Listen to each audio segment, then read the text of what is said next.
الحمد لله نحمده ونستعينه ونستغفره ونؤمن به ونتوكل عليه ونعوذ بالله من شرور أنفسنا ومن سيئات أعمالنا من يهده الله فلا مضل له ومن يضلله فلا هادي له وأشهد أن لا إله إلا الله وحده لا شريك له وأشهد أن محمدًا عبده ورسوله أما بعد فأعوذ بالله من الشيطان الرجيم بسم الله الرحمن الرحيم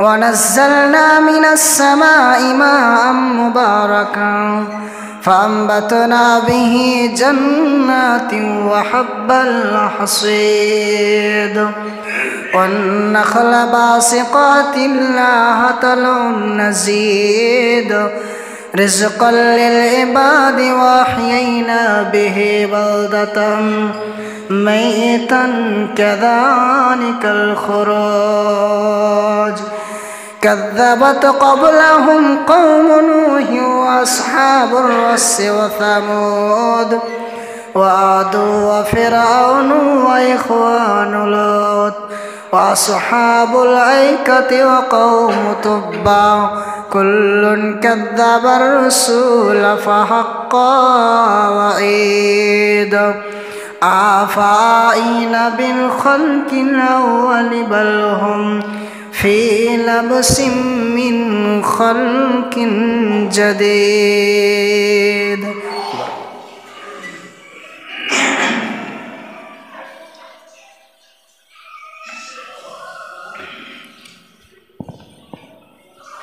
إن الحمد لله نحمده ونصلي على رسوله الكريم أما بعد فأعوذ بالله من الشيطان الرجيم بسم الله الرحمن الرحيم ووصينا الإنسان بوالديه حملته أمه وحنا على وحن وفصاله في عامين أن اشكر لي ولوالديك إلي المصير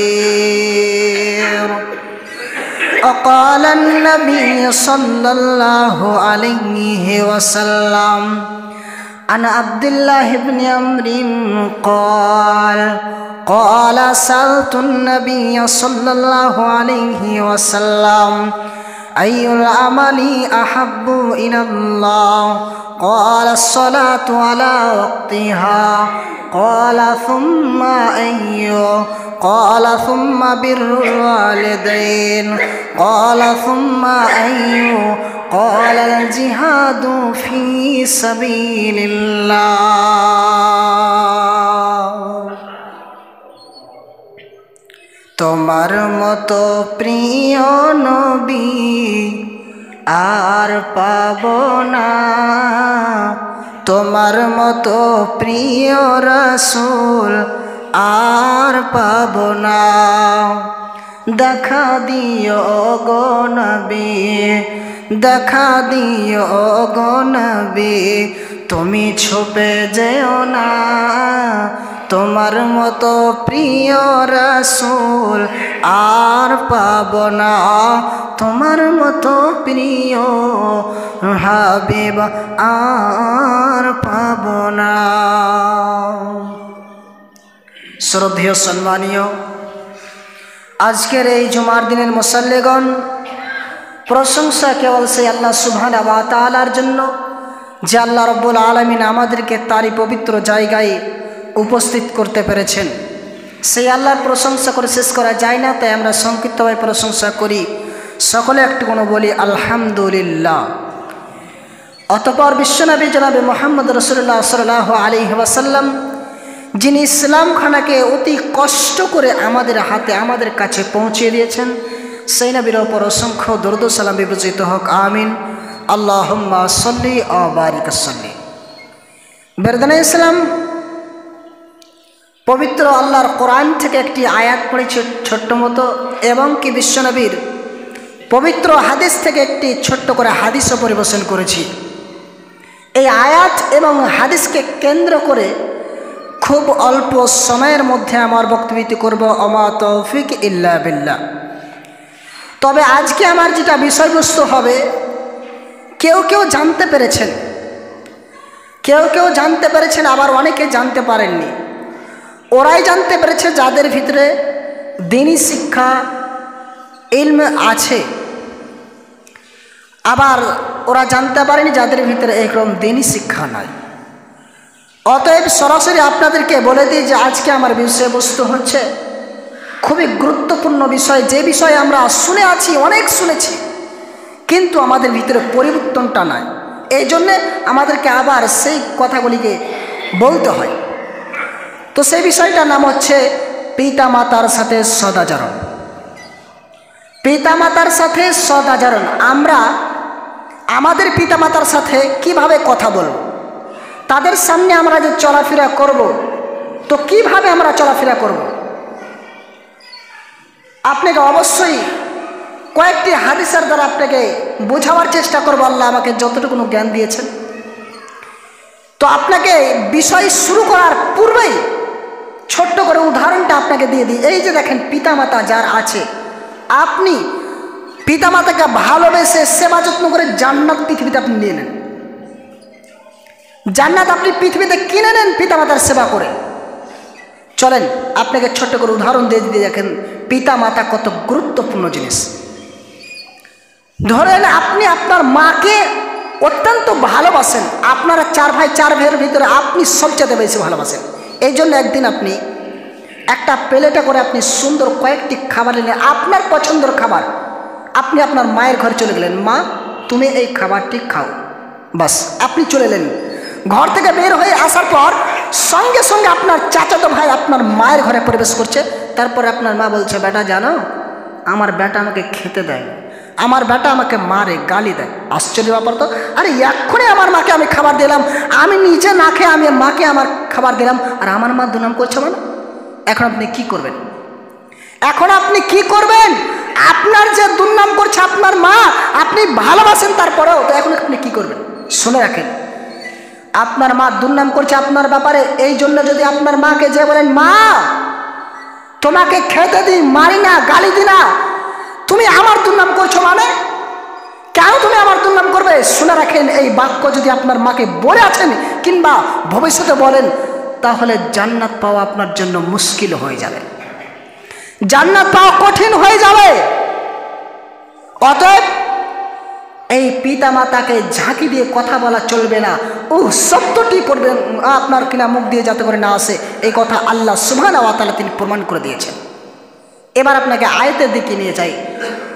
দেখেন আল্লাহ সুবহানাহু ওয়া তাআলা এই পিতা মাতা সম্পর্কে অনেক আয়াত দিয়েছেন, তবে আপনাকে একটা শোনাই। চলেন আল্লাহ সুবহানাহু ওয়া তাআলা কি বলছেন। বিসমিল্লাহির রহমানির রহিম। ওয়া ওয়াসাইনাল ইনসানা বিওয়ালিদাইহি হামালাতুহু উম্মুহু ওয়াহনান আলা ওয়াহনিন ওয়া ফিসালুহু ফি আমাইনি আনিশকুরলি ওয়া লিওয়ালিদাইকা ইলাইয়াল মাসির। রব্বুল আলামিন তিনি পবিত্র কোরআনে ঘোষণা করে দিলেন, আল্লাহ রাব্বুল আলামিন তিনি বলছেন, বান্দারে আমি তোমাদেরকে আদেশ করছি, আল্লাহ আদেশ করেছেন যে তোমরা তোমাদের পিতামাতাকে ভালোবাসো, তাদের সাথে তোমরা কি করো? তাদের সাথে সদাচরণ করো। কেন কেন কেন? তোমার মা তোমাকে 1 নয় 2 নয়, তোমাকে 10 মাস পেটে ধরে নিয়েছিল, এই পর্যন্ত শেষ নয়, তোমাকে 2 বছর দুধ পান করিয়েছে। শুধু তাই নয়, তোমরা কি করো, তোমার পিতা মাতার সাথে সদাচরণ করো, তাদেরকে তোমরা ভালোবাসো।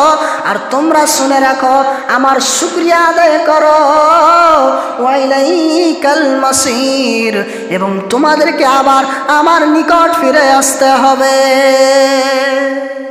কার কথা? স্বয়ং আল্লাহ বলছেন যে তোমাদেরকে আবার আমার নিকট ফিরে আসতে হবে। এটা আল্লাহ সুবহানাহু ওয়া তাআলা তিনি বললেন। এবার নবী কি বলছেন পিতামাতার ব্যাপারে? নবী কি বলছেন দেখেন, আপনাকে শোনাই। আল্লাহ সুবহানাহু ওয়া তাআলা নবী একটি হাদিসে কত সুন্দর কথা বলছেন দেখেন। পিতামাতা কত গুরুত্বপূর্ণ জিনিস দেখেন। আল্লাহর নবী বলছেন, আন আব্দুল্লাহ ইবনে আমরিন قال سألت النبي صلى الله عليه وسلم أي العمل أحب إلى الله قال الصلاة على وقتها قال ثم أي قال ثم بر الوالدين قال ثم أي قال الجهاد في سبيل الله।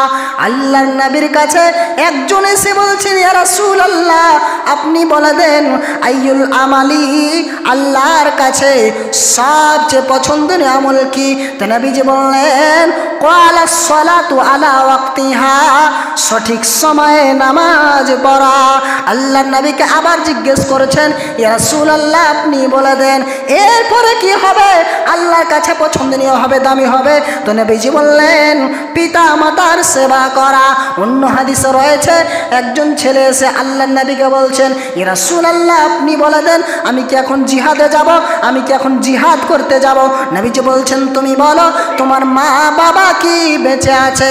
ইয়া রাসূলুল্লাহ, আমার মাও আছে, আমার আব্বাও আছে।